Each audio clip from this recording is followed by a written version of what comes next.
নমস্কার, আমি মৌমিতা। সকল বন্ধুকে স্বাগত জানাই। রোগ প্রতিরোধ ক্ষমতা যেমন বাড়ায় বা এর গুণাবলীও বলে শেষ করা যেমন যাবে না, বসন্ত ঋতুতে এরকম কচি কচি নিম পাতাটা পাওয়া যায়। অন্য সময় কিন্তু পাতাটা পেকে গেলে খেতে ভালো লাগে না। এই সময় নিম পাতাটা খেতে খুবই ভালো লাগে। চলো নিম পাতাটা ভাজা যাক। পরিষ্কার জলেতে নিম পাতাটা 2-3 বার ধুয়ে নিয়েছি, কেন নিম পাতার পিছনে ছোটো ছোটো মাকড়সার জাল থাকে, ওই জালটা ভালো করে ধুয়ে নিতে হয়। পরিষ্কার করে ধুয়ে নিয়ে আগে নুন দিয়ে নিম পাতাটা ভেজে নিয়েছি।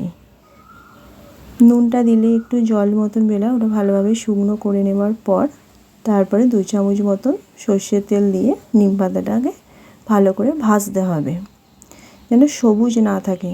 আমরা তো একটু কালো কালো নিম পাতাটা খেতে ভালোবাসি, বন্ধুরা আবার সবুজও খেতে ভালোবাসে, তখন এটা একটু সবুজ রাখবে, নাহলে নিম পাতাটা কালো মাখলে খেতে ভালো লাগে।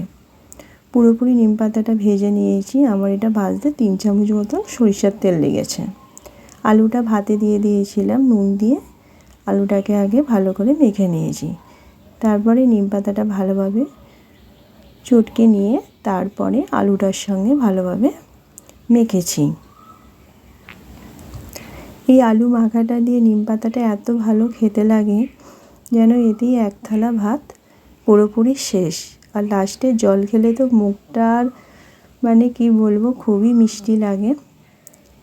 যে বন্ধুরা নিম পাতাটা খেয়ে জল খাওনি, তারা একবার খেয়ে দেখবে। নিম পাতাটা খাওয়ার পর জলটা খেলে কিন্তু খুবই মিষ্টি লাগে। ভিডিওটা কেমন লাগলো কমেন্ট করবে, ভালো লাগলে একটা লাইক করবে।